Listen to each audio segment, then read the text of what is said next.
With the postseason wrapping up and the offseason looming, there's one last thing MLB fans can look forward to regarding the 2023 season, and that's award season. Who's going to win the MVP and which pitchers are going to take home the Cy Young? It's easy for fans to pick individually who they think will win this year's awards, but we're not always the ones who make that decision. So it doesn't necessarily matter who I want to win, I want to figure out who is most likely to win. What tendencies do voters typically have when deciding on the winner? You'd be surprised that for some of the awards, it's pretty easy to tell historically what factors people will lean toward. I still want to provide sometimes who I personally would go with, so I think both predictions and opinions are important here. We're going to go over the usual ones, MVP, Cy Young, Rookie of the Year, but I also want to take a look at the Manager of the Year, the Hank Aaron Award, the Team Gold Glove Award, and finally the new Team Silver Slugger Award added this season. Keep in mind that I'll refer to advanced stats how I normally do, but that doesn't mean that's what all voters are going to be referring to themselves. I also want to mention I'm all for expected stats, but I sometimes see people use them for these awards, and that's not what they should be used for. With all that out of the way, here's who I think will win MLB's most coveted player awards in 2023. So, let's start off with the Rookie of the Year. This one may be pretty obvious for both the National League and the American League, but I think the runner-ups are up for debate. To be qualified for the Rookie of the Year, position player needs to have had fewer than 130 at-bats in any previous season, and for pitchers, fewer than 50 innings pitched. Of course, the Rookie of the Year is super important, especially in recent years, because if a player is the runner-up or winner of the award, they will automatically reach rookie qualifications for that season. Teams will also gain draft picks for promoting their players so as to not commit any kind of service time manipulation. Essentially, this is to benefit the player and try to prevent teams from holding onto players longer than they're supposed to.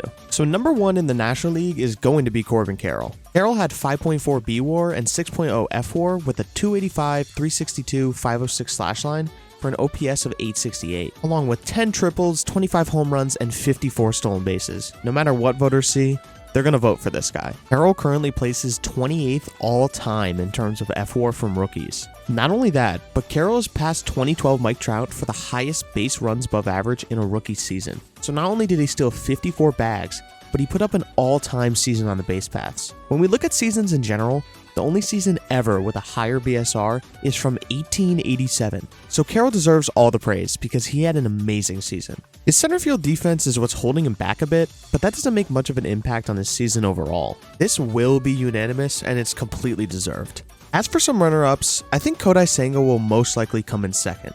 Senga is first among NL rookie pitchers in B-WAR and F-WAR. He also had 166.1 innings pitched. No other rookie starter has more innings, and the ones that come close don't even get near his 2.98 ERA. I'd say Bobby Miller is the closest rookie starter in the National League to Senga because he's the only other pitcher who put up a similar amount of starting volume to Senga and ended up with a solid 3.76 ERA. So I could see Miller getting a few votes too, but not more than Senga. As for other position players that could get some votes, I think James Outman and Spencer Steer are very likely to, considering they played basically the whole year, and both of them had well above average hitting stats. Also, even though he only played 106 games, Nolan Jones had a 931 OPS with a 138 OPS plus, which I think is enough for him to get some votes too. Matt McLain is in a similar situation to Jones with a 129 OPS plus, but he played even fewer games with 89, so I don't know if those hitting stats will be enough to surpass Outman or Steer.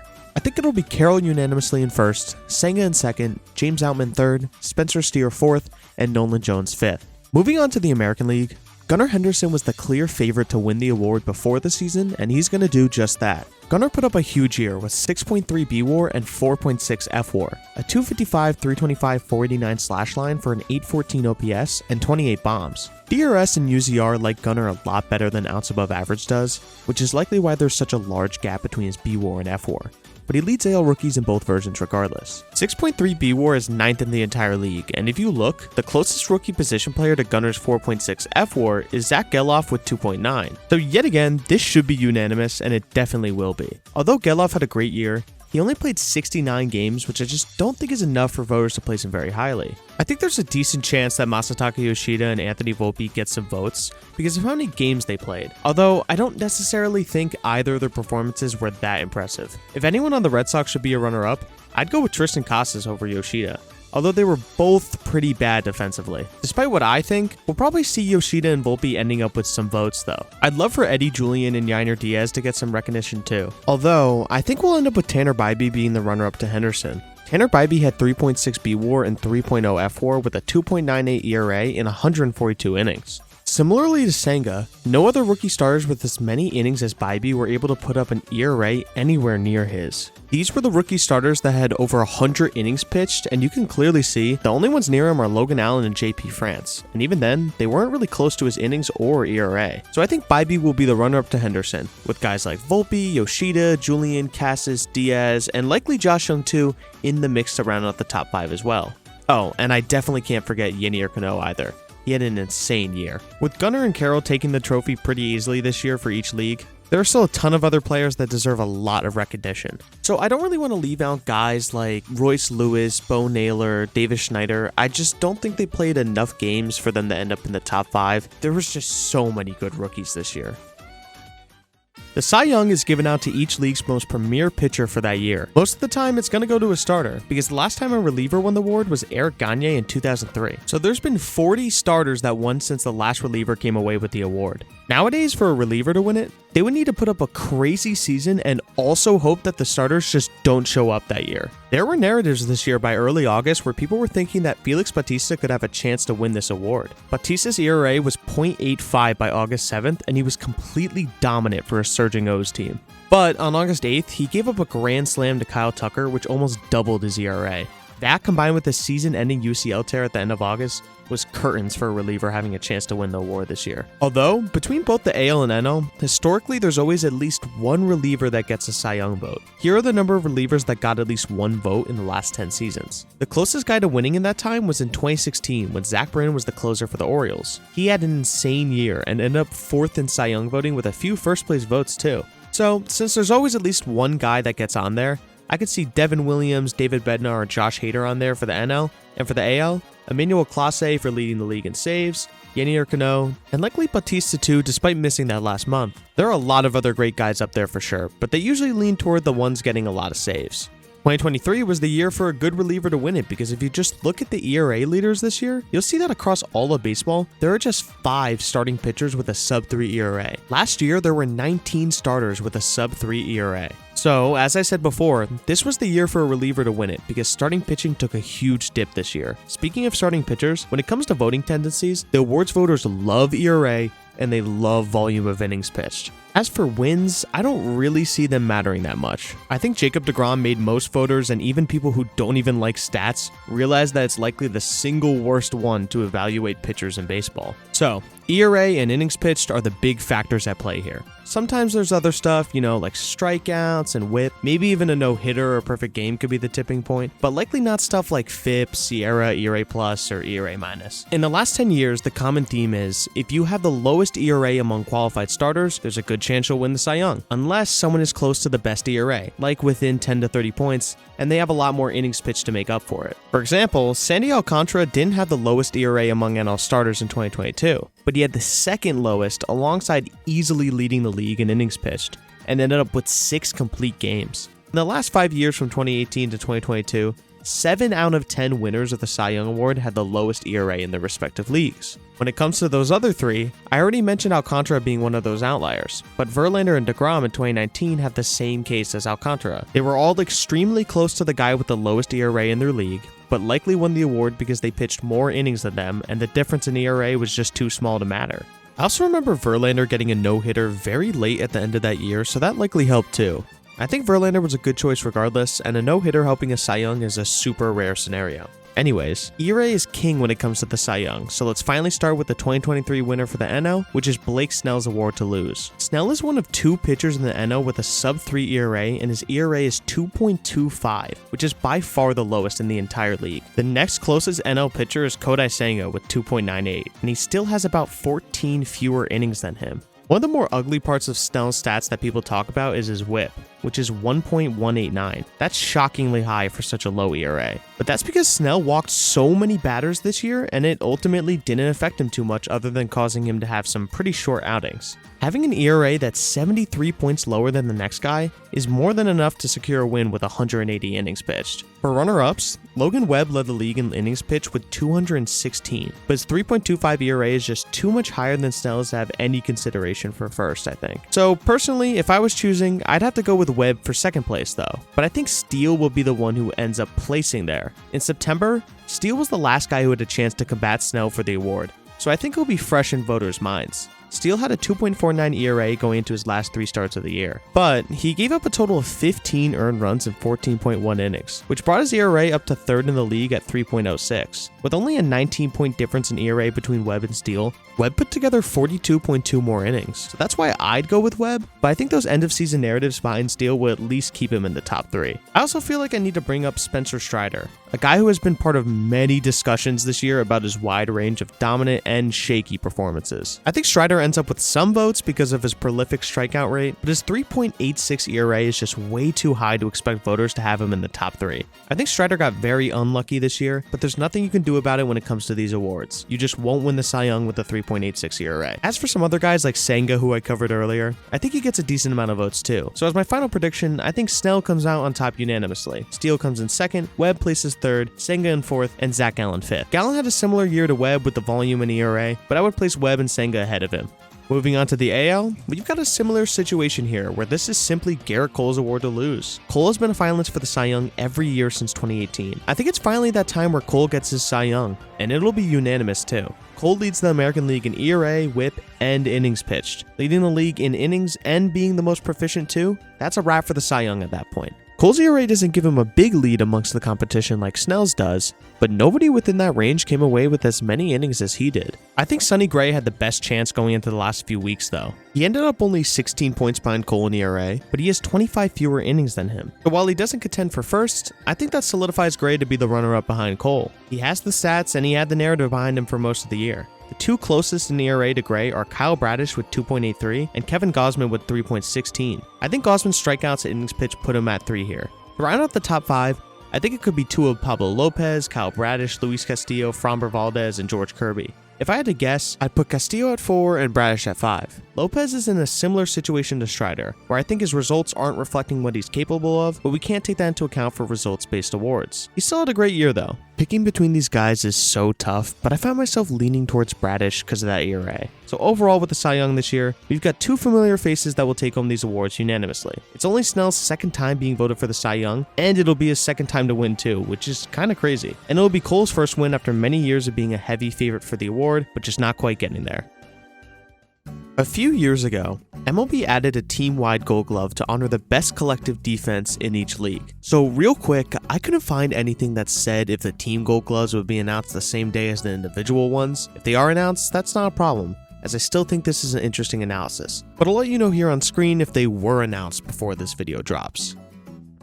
I'm not even going to try to attempt and pick individual Gold Gloves for each league if you saw my last video, but another thing related to that video, I didn't mention the Sabre Defensive Index. Basically, SDI is a stat that Rawlings uses to determine the best defenders in each league. They don't tell you exactly what stats they're incorporating, just the fact that it includes 2 existing defensive metrics that involve batted ball data with StatCast along with play-by-play data. Basically, along with the coaches voting, SDI takes up 25% of the voting process, and I didn't think it was relevant enough for that video. But the reason I bring it up here is that I could tell when it comes to the Team Gold Glove Award specifically, is that the Sabre Defensive Index is the sole determiner of which team wins the award. Going into this, I assumed it was a combination of voters and stats like the individual Gold Gloves are, but I don't see anything that says otherwise. And just to make sure I wasn't missing something, I went to confirm this by looking at the team leaders for SDI each year this award's been around. And sure enough, it seems to line up. For the 3 prior seasons that this award has been around, the winner had the highest total SDI in their respective league each time. So what does that mean? Well, it essentially means that this award is predetermined already, but the Sabre Defensive Index only has us updated to August 13th. They say on their website that they're not revealing the full rankings until November 5th, which is when the Gold Gloves are announced.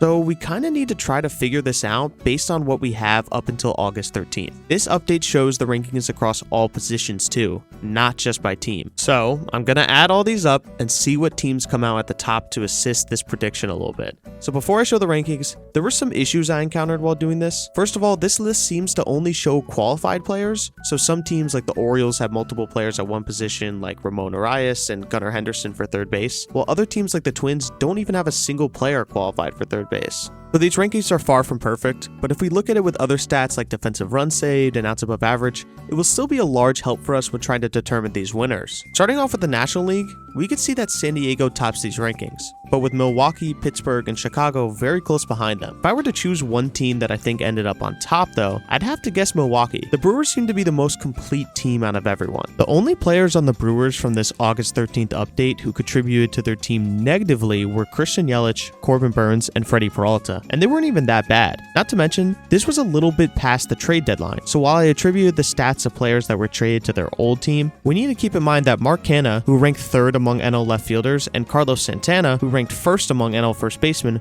were traded to the Brewers 2 weeks before this, so I'm fairly confident they just contributed even more to this team. If we cross-reference with other stats, turns out that by the end of the year, Milwaukee led the league in defensive runs saved, outs above average, and ultimate zone rating, while placing 2nd in framing runs saved. I'm fairly confident this team, especially with their trade deadline acquisitions, ended up on top of this list and will take home the Team Gold Glove award. If we take a look at the American League, we could see that Texas has a pretty commanding lead over Toronto, New York, and Cleveland. When looking at the DRS rankings in the American League, by the end of the year, Toronto ended up with a massive lead over everyone else, with the Rangers being in 2nd. However, when looking at outs above average, that tells a different story. So this one could be a bit of a toss-up. Overall, Texas has such a commanding lead in these rankings that don't include Corey Seager, Travis Jankowski, or Evan Carter, all guys that contributed positively to their team defensively this year. This one is really close though, and I think it can end up going to either the Blue Jays or the Rangers. Not to mention the Guardians, who are honestly ranked lower simply because Ahmed Rosario contributed -10 SDI to their defense, and they traded him away at the deadline. So they could have a huge last month and a half with him no longer holding them back. Either way, with the Rangers having a solid lead up until that August 13th update, I think they closed this one out on top. Let's move on to the offensive side. MLB is creating a Team Silver Slugger award for the first time this year. The way the Team Silver Slugger is decided is at least partially through fan voting after Louisville Slugger decides on the finalists. So the finalists for the National League are the Atlanta Braves, the Los Angeles Dodgers, the Philadelphia Phillies, and the San Diego Padres. Here's how these teams matched up based on some offensive stats. Starting off with total runs scored by all these offenses, the Braves led all of baseball with 947, and the Dodgers were 2nd with 906. Phillies ended up in 4th with 796, and the Padres were 6th in the National League with 752. Neither the Phillies nor the Padres are really close to the Dodgers or Braves when it comes to runs scored, but runs scored isn't the only thing we can look at. Since 1947, this Atlanta Braves team happens to have the highest WRC plus in the last 75 years with 125. If you're not familiar with WRC plus, a brief rundown is that if you are familiar with OPS plus, they're calculated differently, but they're pretty similar and they're closely correlated with one another. What I mean by that is if you look at a player's OPS plus and their WRC plus, they'll usually be within a few points of each other. And just like OPS plus, it's pretty simple. The league average is 100 here. Therefore, the Braves offense as a whole was 25% better than the league average team. And that's the best any team has done in comparison to the rest of the league in the last 75 years.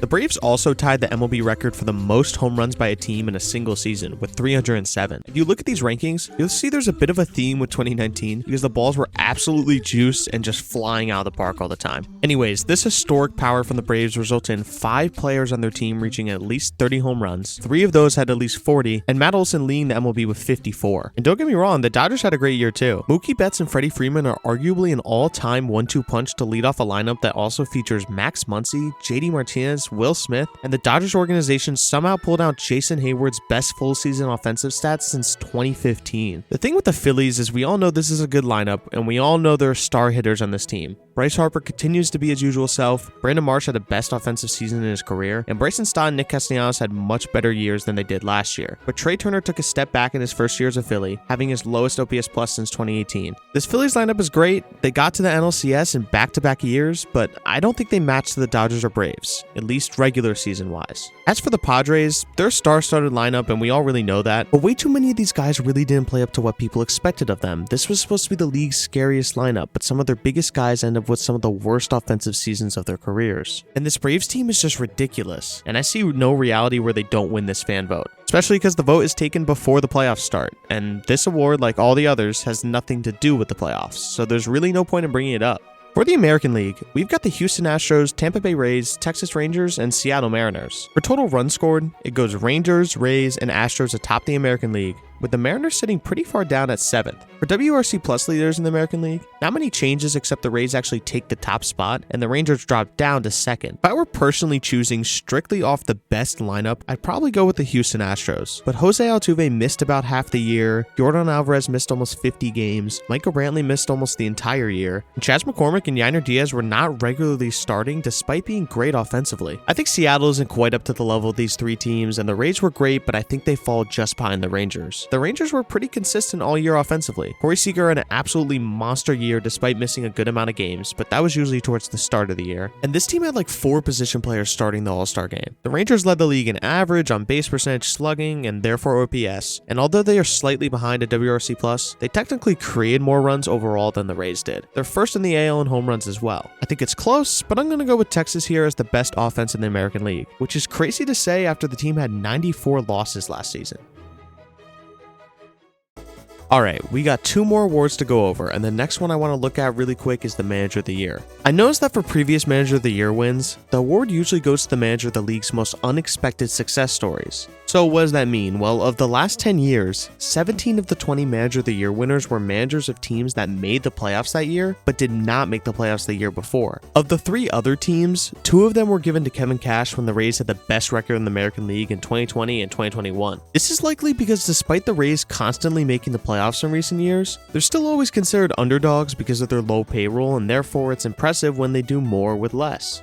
So, to reiterate, a large majority of Manager of the Year winners go to managers of teams that were not expected to perform as well as they did. So starting with the American League, I just want to say that I am shocked Brandon Hyde survived the Orioles teams of 2019 to 2021 to be able to be with them at the top of the AL East this year, especially considering how often managers are the first to go when a team is playing poorly. Most of the time, a team will fire their manager during a stretch where they lost 100 games twice. You can basically guarantee the award is at least going to a team that made the playoffs. So out of the remaining American League teams, I doubt John Snyder wins because the Jays didn't really improve from last year, and I really doubt Dusty Baker wins despite winning their division again. The Astros winning 90 games is a step back for them, and then the Rays kind of threw away their division after having an incredible start to the year. I say kind of because they still won 99 games and I feel like I can't really fault them, but I see this award going to someone else. I think that leaves the Twins, who won their division and made the postseason for the first time since 2020, and the Rangers, who made the playoffs with arguably the American League's most lethal lineup after losing 94 games last year. However, the Orioles just achieved so many major milestones that I think it has to go to Brandon Hyde. The Orioles won 101 games, which led the American League. They won the AL East despite it being advertised as the league's most stacked division, and made their first playoff appearance since 2016. I think if the Rangers didn't lose the division on the last day of the season, this could easily go to Bruce Bochy. But in the end, I think this award goes to Brandon Hyde, with Bruce Bochy in 2nd and Rocco Baldelli in 3rd.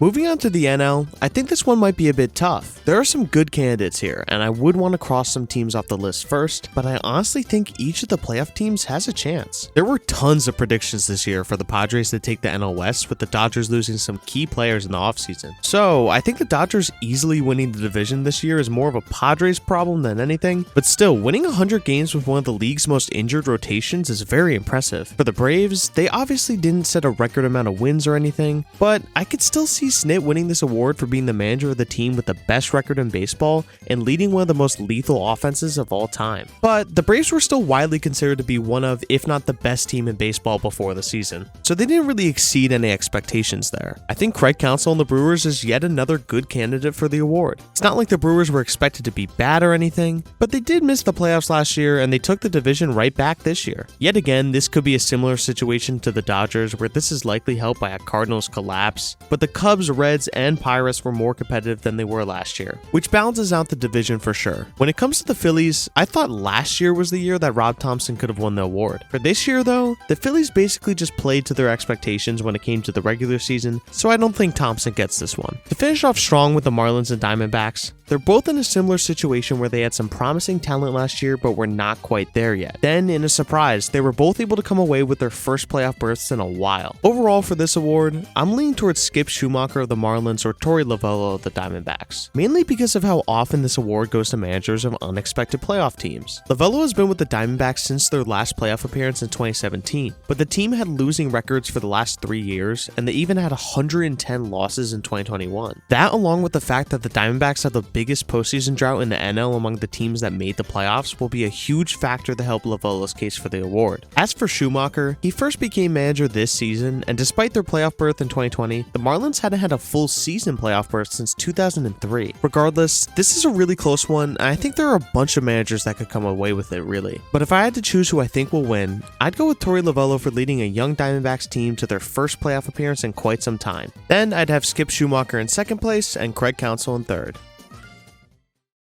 So with our last award, I of course want to talk about the MVP. So I know I also mentioned the Hank Aaron Award, but there's not too much to talk about because that's for strictly the best offensive player. In most cases, unless you're 2021 Shohei or a pitcher winning the MVP, it just ends up going to the MVP winner anyways. So I expect the MVP winners this year to also win that award, and that's why I don't think it needs its own section. I'm going to start off with the American League because the National League is the one that really ended up being a tight race all the way to the end. So by June, this was Shohei's award and nobody else came close really. But unfortunately, a torn UCL stopped Ohtani from pitching, and an oblique injury shut him down for good. Before having to miss the last month of the season, Ohtani was on his way to the best season of his career, which comes right after he had back-to-back seasons in 21 and 22 that the average player could only dream of. Sadly, due to injury, Ohtani couldn't have the best season of all time. So instead, he has to settle for one of the best seasons of all time. Even after missing a month, Ohtani ended the year with 44 home runs, /304, 412, 654 for an OPS of 1,066, and an OPS plus of 184. He led all of baseball in slugging, OPS, and OPS plus, while leading the American League in home runs, on base percentage, and total bases. Shohei ended up with 9.0 F4 and 10.1 B-WAR. And you know, he also pitched 132 innings to a 3.14 ERA. This award will go to Ohtani unanimously. I do think Corey Seager ends up in second though. He ended the year with the AL's 4th highest B-WAR and 3rd highest F-WAR, despite missing a significant amount of games. Seager's middle infield teammate Marcus Semien does lead him in both versions of WAR, but the difference is small, and I think Seager's fantastic hitting stats will put him above Semien. Although, I think Semien will be right behind Seager at 3rd, with Julio Rodriguez at 4th and Kyle Tucker at 5th. I chose Semien for 3rd place because he just put up an all-around great year as he always seems to do. Semien played every single game for the Rangers and ended up slashing 276, 348, 478 with an OPS plus of 122 and 29 home runs. Among second basemen in the American League, Semien was second in defensive run save with 16 and second in outs above average with 13. He also had a positive impact on the base paths with 14 stolen bases and 2.5 base runs above average. All around, Semien was 22% better than the league average hitter, better than the average base runner, and a premium defender. Julio Rodriguez is in a similar boat. He had a 128 OPS plus, 12 outs above average despite his -5 defensive runs saved, and was one of the best base runners in the American League with 37 stolen bases and 7 base runs above average. Finally, I think there are plenty of other candidates to make the top 5, such as Bobby Witt Jr., Jose Ramirez, Yandy Diaz, but Kyle Tucker had the second best offensive season of his career, and the only thing holding him back is he took a huge dip in his defensive production. The reason I think he ends up in 5th is that most voters will likely ignore his defensive metrics this year and still consider him to be one of the better right field defenders in the league, as he has been for most of his career. By far the biggest issue in the American League this year though is there were far too many injuries. If we look at the MVP voting results from last year, we could see just how many of our best candidates were hurt this year. Judge ended up missing almost 60 games, Ohtani missed 27 games, Yordan Alvarez missed about 50 games, Jose Altuve missed 72 games, and Mike Trout missed 80 games. So health-wise, it was a rough year for the American League, and if some of the biggest stars aren't healthy enough to combat Ohtani, there's no chance anyone else wins this award. Finally, we're at the big debate, so let's get straight to it. The clear top 4 in the National League are Mookie Betts and Ronald Acuna Jr. fighting for 1st, while Freddie Freeman and Matt Olson are fighting for 3rd. To get 5th place just out of the way, I think Juan Soto will be the one who comes away with it. By the start of August, Soto seemed to be in a pretty good groove and had an under-the-radar 955 OPS. But after slumping hard that month, it seemed that he was falling back down the rankings. Then, Soto had a huge September and ended the year slashing 275, 410, 519 for an OPS of 930. If we take a look at the OPS plus leaders in the National League, we could see that Soto is actually closer to Acuna in 1st place than he is to Harper in 6th place. So, despite Soto's below average defense and base running, he makes up for those shortcomings with his bat. I could easily see it being Corbin Carroll too, though. With Soto in 5th place, it's time to decide who's getting 3rd between Freeman and Olson. Olson leads in B-WAR while Freddie leads in F-WAR, so we're gonna have to dive a bit further into this. These are two players with extremely different offensive approaches, yet the difference between these two OPS pluses is 1 point, so they're practically equal offensively. When we look at defensive stats, this gets even more difficult to pinpoint. Freeman has -9 defensive run saved while Olson has +8. A huge difference, right? Well, Freeman has 3 outs above average while Olson has -4. Freeman also has a 1.6 ultimate zone rating while Olson has exactly 0. Yet again, I think we're equal here, but I can understand giving the edge to Olson for that large difference in DRS. But then, Freeman definitely wins in base running. But what are the voters going to look at? I don't think they're deciding this award between the defense of 2 first basemen or their base running either. Honestly, these might be 2 of the most equal single-season player resumes I've ever seen. Freddie has recently been more involved in awards voting, but I think Olson's MLB leading 54 home runs and 139 RBIs will sway voters. It's extremely close regardless. I can't even decide which one I personally think was better, but I think they'll lean towards Olson here. So we're ending off between who will win the MVP between Acuna and Betts. A few weeks into the start of September, this was really close, but I think people are underestimating how close it still is. Mookie and Acuna are tied in F-WAR, and Mookie barely leads Acuna in B-WAR by 0.1. That's basically interchangeable, so let's move on to hitting stats. He slashed .337, .416, .596 with 41 home runs that led him to 1,012 OPS and a 168 OPS plus. Acuna played 7 more games than Mookie and led all the baseball in runs scored, hits, on base percentage, and total bases. Mookie, on the other hand, ended up with 39 home runs and a slash line of .307, .408, .579, a .987 OPS, and a 163 OPS plus. So with Acuna's 168 OPS plus to Betts' 163, this one's very close, but the edge goes to Acuna just barely. For defense, Acuna had -2 defensive runs saved and -9 outs above average in right field. Mookie, playing second base, shortstop, and right field, ended up with 9 defensive runs saved and -4 outs above average. It's not Betts' best year by any means, but many voters likely won't be fully aware of this and just assume he's playing at the extremely high caliber that we're all used to.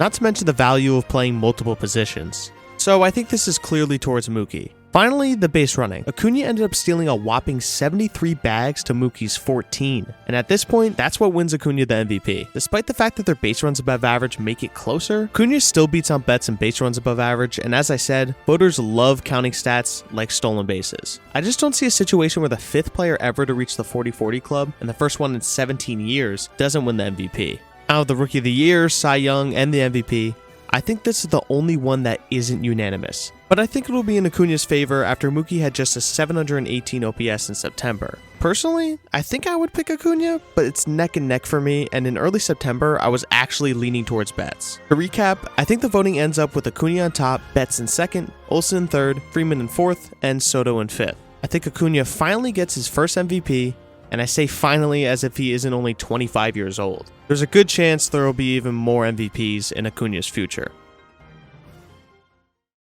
So, the finalists have been recently announced for many of these awards, specifically Manager of the Year, Rookie of the Year, Cy Young, and MVP. But I kept everything the same from when I wrote this script a month ago, even if I was wrong about some things. You know, every year one of my most anticipated things is to see an MVP or Cy Young race that goes all the way to the end of the year. Something like what happened with Bregman and Trout in 2019, or with Burns and Wheeler in 2021. At the start of the season, it felt like it had been a bit since we had one that was just a complete toss-up until the award announcement. So, although this year had a lot of winners that I think will be unanimous, I still had a fun time anticipating who will win this year's awards. Not to mention, the first few weeks of September where Mookie came in out of nowhere to compete for the NL MVP, that was more than enough for me, even if Acuna took a spot right back not long after. I'll always appreciate awards races, even if they end up being unanimous.